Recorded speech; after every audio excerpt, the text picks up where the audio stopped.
是美国一直都同时有2位总统，一个在电视上抛头露面，另一个在安全屋内掌握着一切。作为世界上最危险的职业没有之一，至今46位美国总统中就有10位遇刺，其中4人身亡，遇刺的概率超过20%，曾被试图刺杀的更是高达30多位。由于处境如此危险，每任总统都会指定一个幸存者。若政府遭遇灾难性袭击，唯一不在场的指定幸存者就会立刻继任总统一职，来确保政府的连续性。但指定幸存者一般都是权力巅峰中的前10位，而科曼作为排名第13的最不重要的住房与发展部长，却成为了指定幸存者。不是因为他能力拔群，反而是因为他总被排挤。因为美帝朝廷从来没被团灭过，所以这个指定幸存者很多时候都不太重要。之前一直是老师的科曼新上任部长3年，没有任何背景，也没有群众基础。他提交的改善居民住房建议也被总统屡次驳回，还即将被降职。在一个内阁以上的全员参加的重要会议上，总统为了不让科曼出席，就敷衍他，用指定幸存者的名义把他排挤在外。没想到科曼正在安全屋内和妻子闲聊时，电视上的总统会议画面突然消失。就在这时，保镖突然闯进来，要将他带去五角大楼避难。新闻也开始播报，国会大厦内部或者周边发生了爆炸。科曼打开窗户，才看到对面的国会大厦已经被烧成了废墟。这一切来得太突然，科曼和妻子还没反应过来，就被保镖护送到了车里。这时保镖才告诉科曼，国会成员和总统已经团灭，他现在已经是新任总统了。接着科曼就被带进白宫进行了宣誓，因为此时正等慌乱，他需要立即进入工作状态。科曼被带到总统紧急行动中心，一桌子的高管都在忙着自己的事，完全没人顾得上他。而幕僚长的话比他这个总统都管用，全国上下已经乱成了一团。突如其来的压力让科曼一阵反胃，他跑到卫生间狂吐不止。就在这时，隔壁坑位突然有人跟他说话，他是专门为总统写稿子的撰稿人。他说现在主持大局的新总统叫什么他都不记得，现在还要主持大局，而且他还是权限最低的内阁成员，并且今早上刚刚被前总统革职。更可笑的是，现在他却成了总统，而这个新总统就是个小跟班，根本不知道自己该干什么，还说他没资格治理这个国家，应该退位让贤，找个将军或者中情局主管来接手。当他出来看到科曼时，直接就吓傻了，没想到站在他面前的就是新总统。但科曼并没有怨恨他，而是认真的问他是不是应该让位。撰稿人也实在的回答他是的。看着眼前的撰稿人如此坦诚，科曼非但没有辞退他，反而开始重用。虽然科曼也有些退缩，但他知道就目前而言他是唯一的选择，因为全国上下都在指望着他，他必须表现得比以往任何时刻都要坚强，来稳住当前的局面。作为总统的科曼必须将核钥匙随身携带，手下向他交代了发射密码验证密码，一旦发生袭击，便可以通过专门的电话来下达指令。 Do you need my fingerprints or an eye scan or something? No, sir. It's not like the movies. It doesn't work that way. 所有的敌对国都声称与这次袭击无关，但卫星图像显示10艘伊朗海军驱逐舰已经开到了霍尔木兹海峡，这是全世界30%的石油运输都要经过的咽喉要塞。将军认为这明显是伊朗的一场有预谋的挑衅，他们准备用这次的事件切断西方世界的石油主要供给，并且伊朗大使15分钟后就要上门拜访。很明显，这是一次对美国的试探。科曼警告大使，他不想自己当上总统的第一条命令就是进攻伊朗，所以3小时内撤离在霍尔木兹海峡的驱逐舰，否则明天早晨的头条消息一定会是伊朗遭受美国的致命打击。大使完全没想到这个新总统在国难当前还有这么强硬与冷静的外交态度，只好灰溜溜的答应。而科曼现在面临的可不仅是内忧外患，还有信任危机。他上电视发表安抚民众的重要讲话，撰稿人为他写了一流的演讲稿，为了看起来形象威严，撰稿人还提醒他摘掉眼镜。可尽管做足了准备发表讲话，他的早间新闻还是没能缓解公众紧绷的神经。有媒体还说科曼之前是住房和城市发展部长，从未经历选举，并质疑起了他的总统能力。有些高管甚至不敢上班，他们担心白宫就是下一个目标。官员们都不服他这个新总统，在早会上吵成一团，完全忽视了他的存在。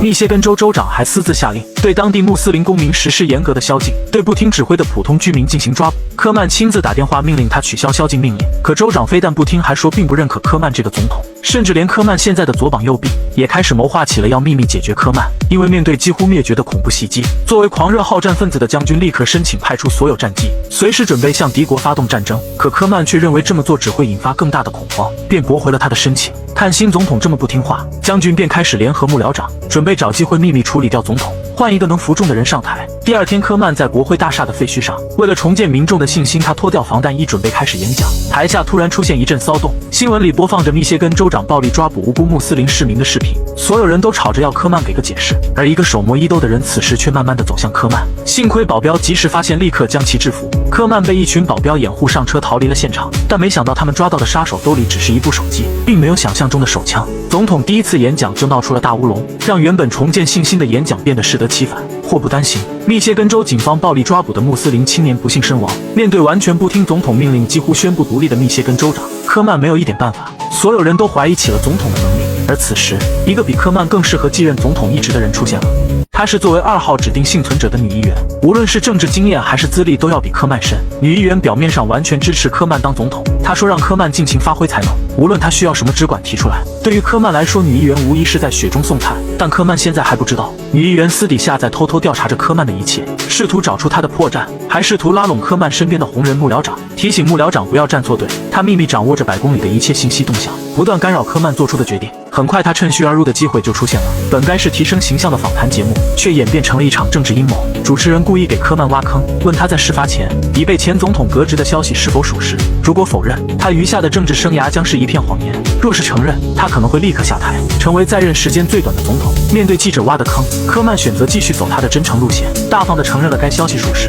只是他当时还没同意。一时间，所有人都开始质疑起了科曼总统的合法性。原本科曼想在前总统葬礼上用悼词来树立威信，可访谈节目一出，前总统的儿子也拒绝科曼来念总统悼词，而是请表面一直支持自己的女议员来念。女议员也早有准备，这让科曼第一次感受到了政治阴谋的可怕。就连专门给总统写演讲稿的撰稿人也被他的悼词深深打动。果不其然，在演讲过后，女议员的呼声水涨船高，台下爆发了久久不绝的掌声，这让科曼的总统宝座岌岌可危。同时，这个冒牌总统的词条也被顶上了热搜第一。正在科曼随时面临被弹劾的风险时，电视上出现了一条绝密视频，吸引了所有人的注意力。一个恐怖组织头目公开承认是他们袭击了国会大楼，但这条视频是科曼下令保密的，因为科曼觉得事有蹊跷，他们主动承担责任可能是为了掩盖某些事实，所以他们首先要找到这个头目在哪。可视频一公开，科曼面临着信任和能力的双重危机。科曼怀疑是女议员发布的，虽然很不情愿，但他还是找到了女议员。但女议员的回答却出乎他的意料，他说虽然这个视频并不是他发布的，可这条视频帮了科曼一个大忙，因为过不了1个小时，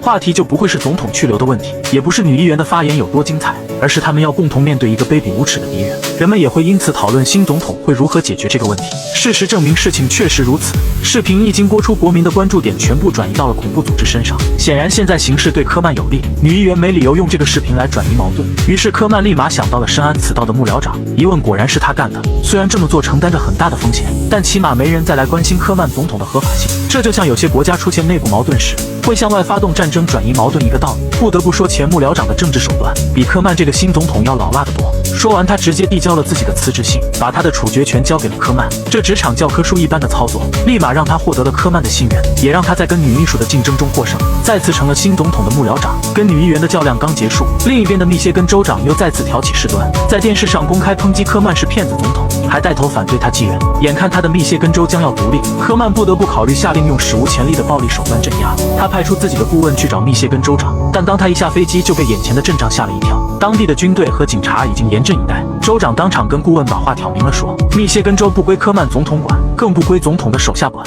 叫顾问哪里来的回哪里去。自从国会被恐怖袭击团灭后，密歇根州长就把穆斯林和极端分子画上了等号，开始对当地穆斯林公民实行宵禁。一个年轻人试图反抗暴政，却被警察乱棍打死。面对记者的声讨，州长却说比起总统什么都不做，他这样才是在保护民众安全。一句话就把种族歧视的行为偷换了概念，占领了道德高地，还在电视上说科曼没资格当总统。舆论压力全被转移到了科曼头上，不光害他演讲时闹出遇刺乌龙，还被所有人们怀疑起了能力。他这个总统随时可能垮台，如果不采取强硬手段杀鸡儆猴，那每个州都会像密歇根州这么做，纷纷闹独立。到时候科曼下台不说，美国都有可能四分五裂。于是科曼下令让当地驻扎的将军派警卫队物理接管密歇根州。很快，数十辆装甲车就浩浩荡荡赶到了现场。然而，警卫队不是来执行总统命令的，而是来给州长站台的。将军更是直言，他拥护的最高统帅不是总统，而是密歇根州长。眼看政变无法阻止，顾问当机立断，下了一招以牙还牙的险棋。他组织了大量反抗宵禁政策的市民，让他们一股脑地前往现场抗议。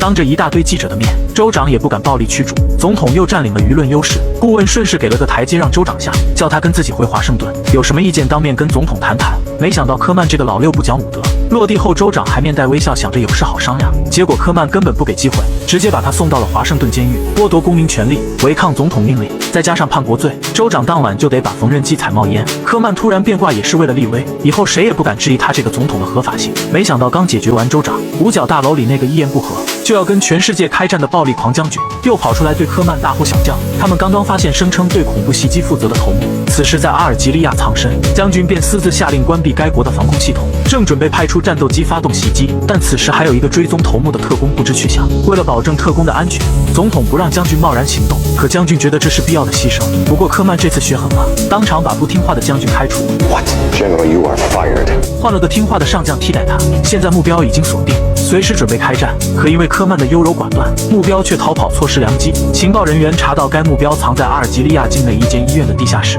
而医院里有过100名员工及病人。如果按照原计划进行空袭，就会杀死很多无辜百姓。最终，科曼不得不派出海豹突击队执行抓捕任务，但机会可不是随时都有。由于情报的缺失，拥有15秒光速收割本拉登这种逆天战绩的海豹突击队，对这次行动也只有50%把握。这夜科曼无法合眼，因为他的命令将决定了20个人是否能够生还。有些人的孩子才刚出生，可却不得不出任务去冒险，这让他内心无比不安，并且科曼总统地位的合法性完全取决于这项行动的成败，成了他就是里根，败了他就是卡特，国会也会将罪责归咎于科曼。然而就在这个决定生死的紧张时刻，幕僚长却收到了一个坏消息，海豹突击队的一架直升机在下降时遇上沙尘暴坠毁了。飞行员实行战术着陆，所幸无人伤亡。队员们趁着夜色迅速潜入目标楼内，很快就顺利包围了目标。但此时一片黑暗的房间里早已站满了孩子，目标利用孩子们当他的护盾，行动一时间陷入僵局。监控里突然传来一声爆炸，画面和通讯也随之消失。焦急等待的科曼此时如坐针毡，不过仅过了1分钟就传来目标已被生擒的捷报。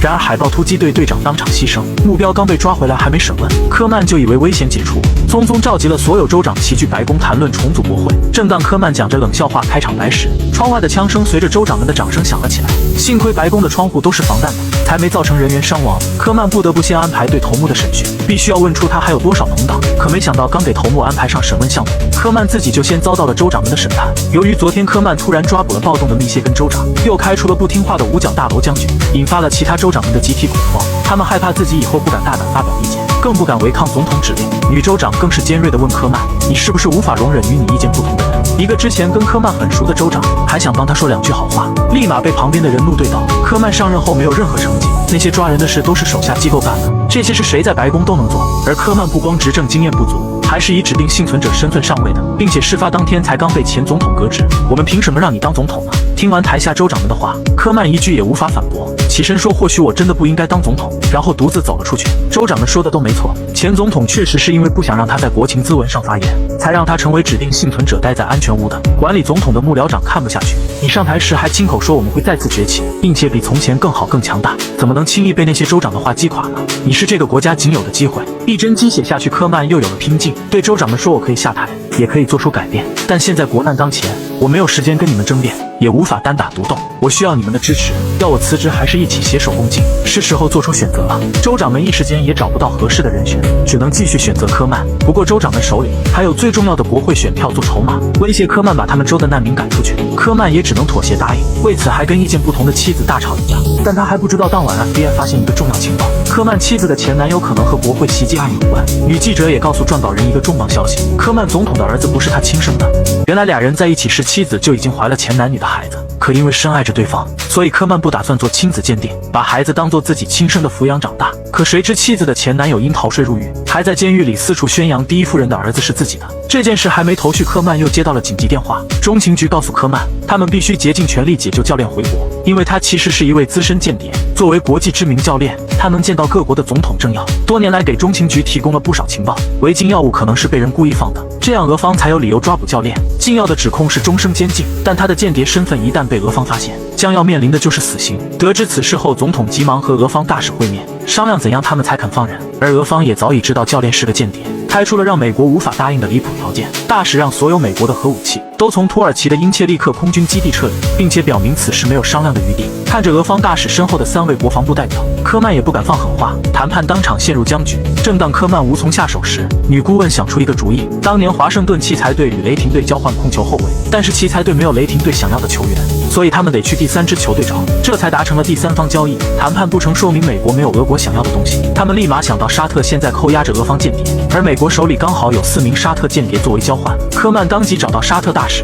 开门见山提出一项协议，说只要你们把俄方间谍还回去，我就把4名沙特间谍还给你们。另一边又跟俄国大使说，只要你们把教练放了，沙特就把你们的间谍放了，并且没有任何附加条件。这种3方共赢的骚操作让2位大使眼前一亮，当场同意交换间谍。科曼总算松了口气。妻子来找科曼，因为她刚刚去看望了她的前男友，问她这么做的目的究竟是什么。前男友说很简单，就是让总统放她出狱，否则他就会跟记者说总统的儿子不是亲生的。面对这种小威胁，科曼根本不当回事。当年两人结婚时，妻子就觉得怀孕的时间不对，想去做亲子鉴定，但科曼坚持不做，因为无论儿子是不是亲生的都无所谓，毕竟他一直认为他就是自己的亲儿子。就在这时，科曼接到电话，让他去指挥中心。本以为三方交易的事情已经势在必得，但科曼还是高兴得太早。就在三方说好放人的当天，教练却没有出现在押送间谍的飞机上。科曼还以为是俄方突然变卦反悔，没想到中情局线人传回消息，发现教练此时正跟俄国间谍头目在一起。科曼和中情局主管直接傻眼，原来教练一直是双面间谍，俄方和沙特每损失一兵一卒，就轻松换回了自己国家的间谍，而美国当了回成人之美的大冤种。看着美国被耍，俄方大使还不忘对着总统嘲笑一番，说他如果玩国际象棋超过1个月，肯定就不会上这种低级的当了。科曼也不甘示弱地回怼道，没有什么比兵更具杀伤力，兵走到底线就能变成皇后。他嘲讽大使是一个小卒，还自视甚高，但口嗨归口嗨，科曼的执政经验确实很差，也让他第一次体验到了国际外交的可怕。可此时他根本顾不上反思，因为他有更重要的事情要去处理。就在昨天，科曼获得了一份爆炸模拟图，从而得知炸毁国会大厦的人就藏在他们身边，他必须尽快解除藏在内部的威胁。于是他找到模拟图的制造者，试图寻找想要的答案。制造者赶紧解释，他跟国会发生的爆炸毫无关系，他做这个文件是为了防止这一切发生，而不是让它变成现实。能接触这份文件的人是极少数的，当初他发给了国防部安全小组，可他们全都在国会爆炸中身亡。其次，2年前他还发给了北方司令部的将军，也就是总统前不久刚开除的那位。与此同时，科曼刚任命的副总统威胁到了女议员的地位，女议员一天内辗转80个电视台，疯狂反对科曼总统和副总统。另一边，联邦调查局也在调查这个从国会爆炸当天唯一幸存的副总统，似乎并不简单。